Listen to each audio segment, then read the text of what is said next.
Well, it's been a couple of weeks, so it's time to add a new camera to the lineup. Actually, this one just seemed like a good deal. It's from the Radio Shack. It was the last one in the store, plus they're closing them out, so it was about 63 bucks. Underwater digital video recorder. Seems to have a 8.1 megapixel camera in there. It says it'll go down to 10 feet. So while it's not going to be doing any deep sea diving, we're not either. I just was watching Cutlery Lover's video the other day when he was out in the rain, and I was thinking it would be kind of cool to be able to do some videos out in the rain, and like hopefully this will let us do it. I don't think we've used a Vivitar before. Actually, now that I'm looking at the box here, I don't see anything about the video resolution, so I'm a little skeptical, and I suspect it might be kind of a cheap camera, but I guess we'll find out. We get the resolution there, but that's for still pictures. So anyway, we'll dig into it here, and I'm thinking that scissors are going to be the best way into this one.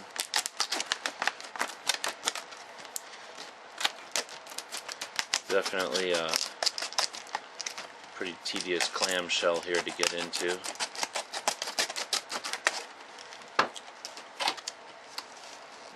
Yeah, because this thing won't open.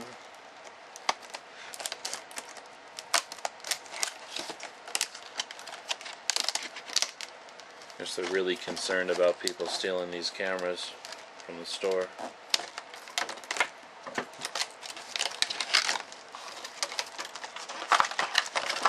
Alright, so what do we've got? We've got the wall charger, which is USB. That seems pretty handy.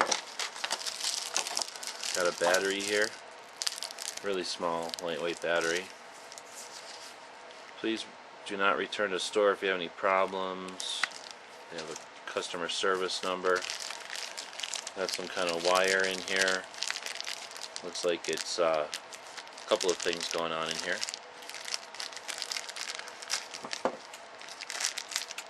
The wire to plug it into a TV.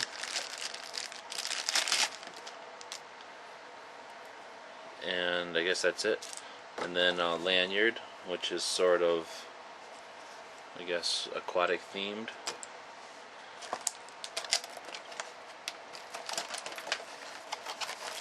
Got a CD. Couple of things there. Oh, it's rubber. Okay, so anyway, rest of the clamshell is pretty much garbage. So I'm not seeing a charger. I don't understand how this charger works. Lock warning, push in to the mark line.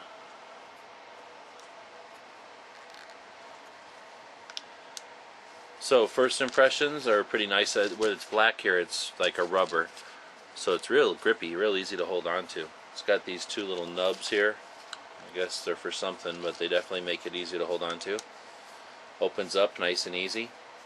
Again, I noticed that there's no extra buttons really. Power button, probably a play button. And then we've got a still picture button, a movie picture button, and then menu. Push to the mark line. Lock warning.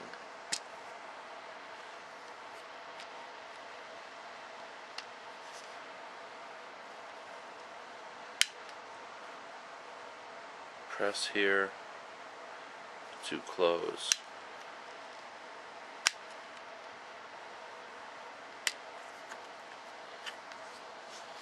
Looks like it's going to be kind of tough to open, but it's what you'd expect with a waterproof one. There we go. So we've got a door here for the battery and for the card. Oh, okay, there's more than one wire in here.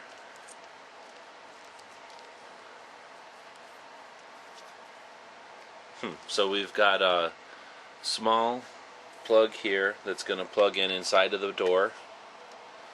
So the camera will need to be, I don't know if it'll run this way or not. The battery definitely won't be in. The SD card probably will be fine. Anyway, then we can plug it into either the charger here or a TV or our capture device potentially, but it's not something that you could shove underwater like this way. So we'll unplug that. Assuming we had the battery charged up, we could plug the battery in. We put the SD card right in there.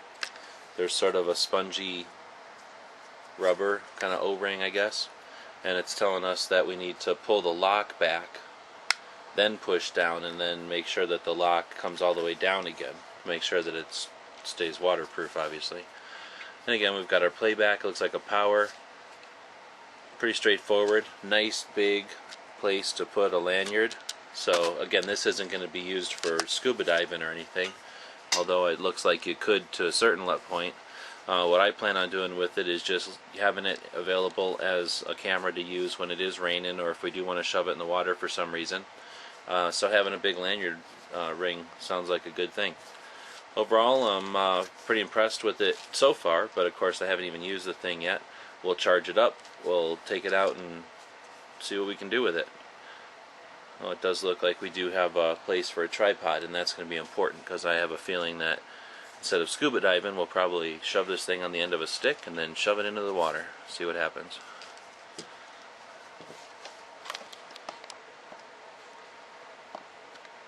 Just put the card in and I'll put the battery in.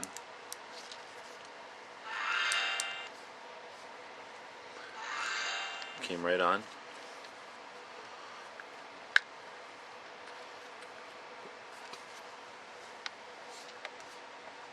Push that power button again.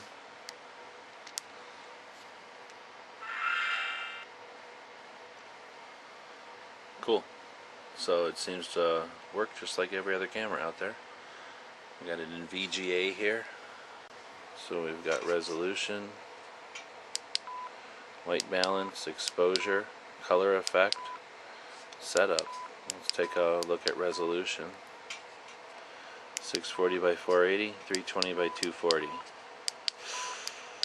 And it's not going to be the highest resolution camera out there, I guess. Auto power off, buzzer, brightness, date and time, format, TV output, light frequency, default settings, language. Huh. So,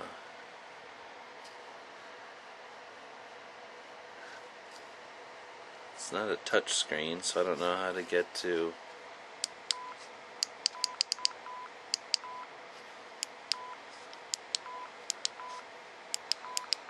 get out of these screens. Setup. Alright, so I just hit the record button a few times, so I'll hit record here. And this is what we're recording. You can see the batteries drop in pretty quick. I'll do some close-ups of here.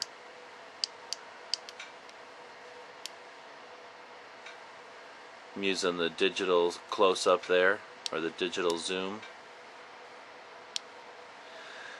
Doesn't look like it did the greatest job there. It got kind of blurry in the viewfinder.